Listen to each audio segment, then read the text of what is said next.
Good morning. Welcome back to Devotion.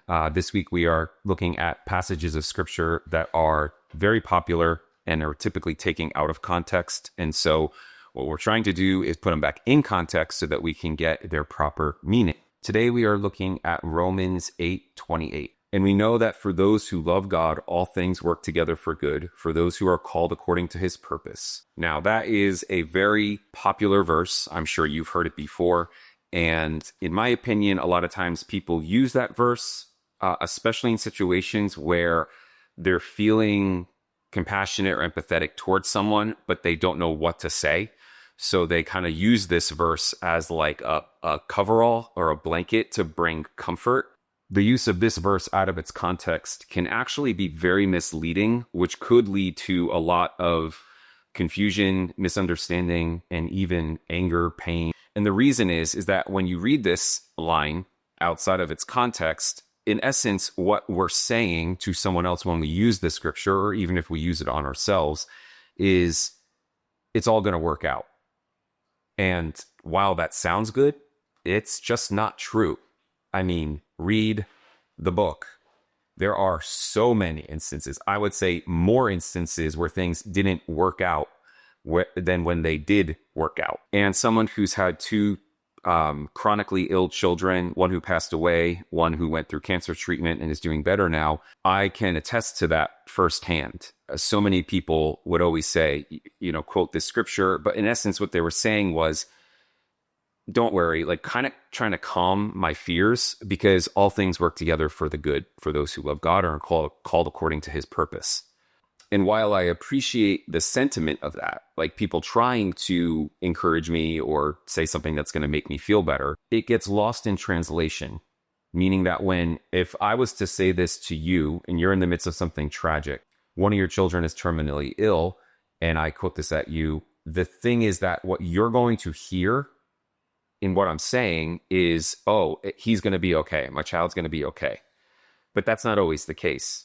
My daughter, who was born with complex medical conditions, so many people were believing and trusting and saying that she was going to be healed, and her condition only got worse, and she passed away at 3 years old. So does that make this scripture incorrect? Of course not. It's that we are taking it out of its context, and so we are misusing it, misapplying it as this blanket statement saying that everything's going to be okay or life is going to return to normal.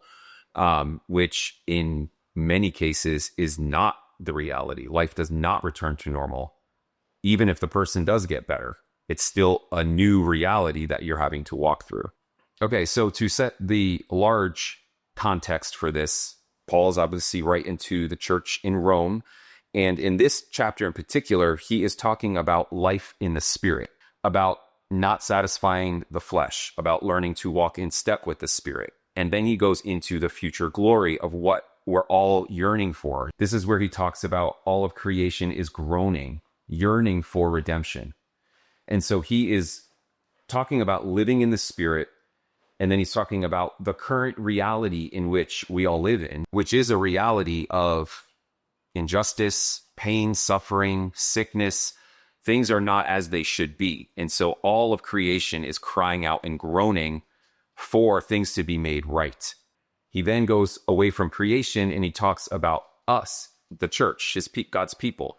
And he says, in the same way, likewise, the spirit in us, just like in creation, in our weakest states, when we're down, when we're having a hard time, when we're feeling depressed and discouraged and everything else, Paul says that the spirit is at work within us, making groans and utterances that cannot be distinguished. So he's making a parallel between what creation is doing and what we're doing in our suffering. So he is talking about suffering. He's talking about the reality that we live in, which is difficult. It's out of alignment. It's not as it should be. So it's definitely not a happy place. It's a place of contention, a place of fighting and battling and trying to stay rooted. And so let's pick up in verse 27, the verse right before our famous verse. And he who searches hearts knows what is in the mind of the Spirit, because the Spirit intercedes for the saints according to the will of God. And we know that for those who love God, all things work together for good, for those who are called according to his purpose. Verse 29. For those whom he foreknew, he also predestined to be conformed to the image of his Son, in order that he might be the firstborn among many brothers. So the verse after our famous verse gives us the greater context, almost like the conclusion to what he's saying of, for all things work together for those who love God and are called according to his purpose. He then says, for those whom he foreknew, he also predestined to be conformed to the image of his Son, in order that he might be the firstborn among many brothers. So people get all caught up on this whole predestined word here, and we have whole church splits and theologies over that. I'm not talking about that at all. That's not part of this conversation. What we are talking about, though, is that what he's talking about being predestined is that those that he called, those that are his, he is working all things for the good to conform us to the image of Christ. The good in our popular verse can be defined by the next verse as being conformed into the image of Christ. So it changes the measuring stick in which we're understanding what good means.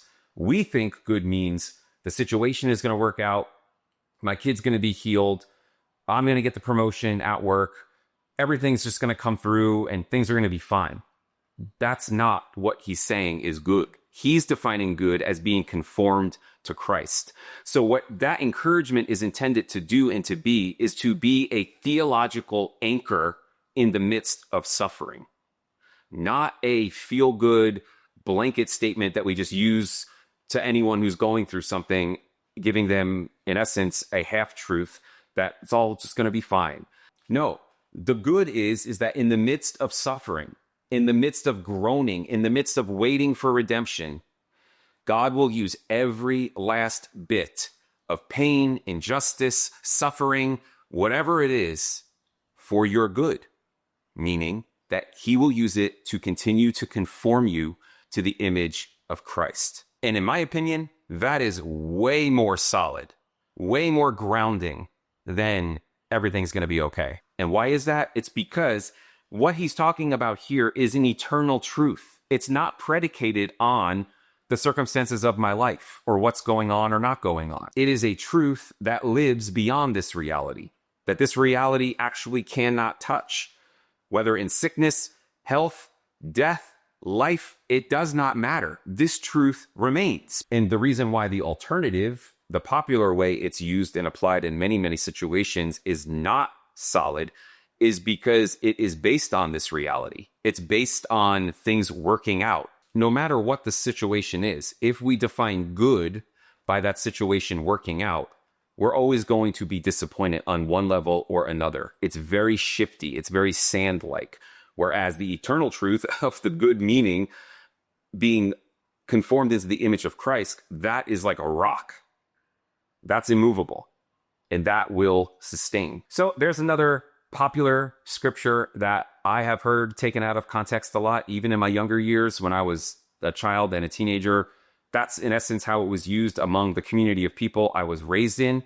And as I got older and began to realize that it can't really mean that, that's when I started looking at the context and realizing, oh, yeah, this wasn't about my circumstance turning out good. This was about the good being God using every circumstance to make me more like him. So I pose this every day this week, but if there are scriptures that are very popularized in your mind, but you don't know the context, or maybe some of your favorite ones that you do know the context that you hear a lot of people use out of context, drop them in the comments below. I would love to hear what you have to say. So our takeaway for today is that, yes, all things do work together for the good, for those who love God and are called according to his purpose. And we can rejoice in every circumstance, every single situation, no matter how good, bad, terrifying, evil, dark it may feel, we can rejoice in it because this truth is eternal. God will use every last detail, every last circumstance of our life to conform us into the image of Christ.